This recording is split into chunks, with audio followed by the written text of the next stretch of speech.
ஒன்றும் இல்லை. டெல்லி நான் போகல டெல்லிக்கு. அது போயிட்டு போனவங்க வந்தால் தானே தெரியும். அது சம்மந்தமாக தான் இனிமேல் பேசுவாங்க. பேசிட்டு பேச்சுவார்த்தை ஆரம்பிக்கலையே.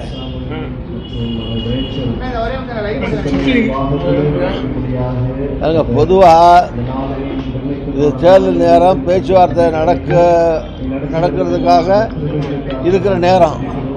இப்போ தலைமையின் சார்பில் தலைவர்களோ முக்கியஸ்தர்கள் யாருமோ தனித்தனியாக பேட்டி கொடுக்க வேண்டாம் அப்படின்னு சொல்லியிருக்காங்க.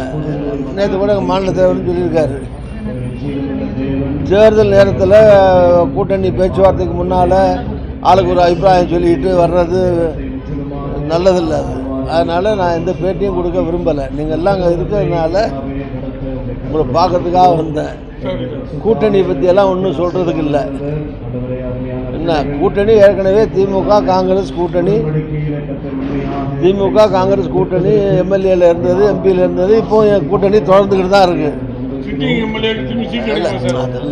அதெல்லாம் நீங்கள் அதான் கூட்டணி பேச்சுவார்த்தை கூட்டணி தொடர்ந்து கொண்டு இருக்கிறது. ஏற்கனவே இருக்கிற கூட்டணி தானே, புது கூட்டணி இல்லையே. திமுக காங்கிரஸ் பழைய கூட்டணி தானே. அதனால் இந்த கூட்டணி தொடர்ந்து கொண்டு இருக்கிறது. பேச்சுவார்த்தை ரெண்டு பக்கமும் காங்கிரஸில் கமிட்டி போட்டிருக்காங்க. நேற்று தான் திமுக சார்பில் அறிவிச்சிருக்காங்க, கமிட்டி போட பிறகு சொல்லியிருக்காங்க. 22க்கு மேலே பேச்சுவார்த்தை நடத்தப்படும்னு திமுக சார்பில் அறிக்கை விட்டுருக்காங்க. அதனால் அதுக்கு அவங்க கமிட்டி போட்ட பிறகு அந்த கமிட்டி இந்த கமிட்டியெல்லாம் பேச்சுவார்த்தை அதுக்கு பின்னாடி தொடங்கி பேச்சுவார்த்தை நடக்கும். அதுக்கு முன்னால் எத்தனை தொகுதி, என்ன எம்எல்ஏ தொகுதி, பழைய ஆளுக்கு புது ஆளுக்கு, இதெல்லாம் இப்போதைக்கு அதெல்லாம் எதுவும் பேச முடியாது. அதனால் இது பேச்சுவார்த்தைகளில் தான் அது இடங்கள், அதெல்லாம் தொகுதியெல்லாம் முடிவு செய்யப்படும்.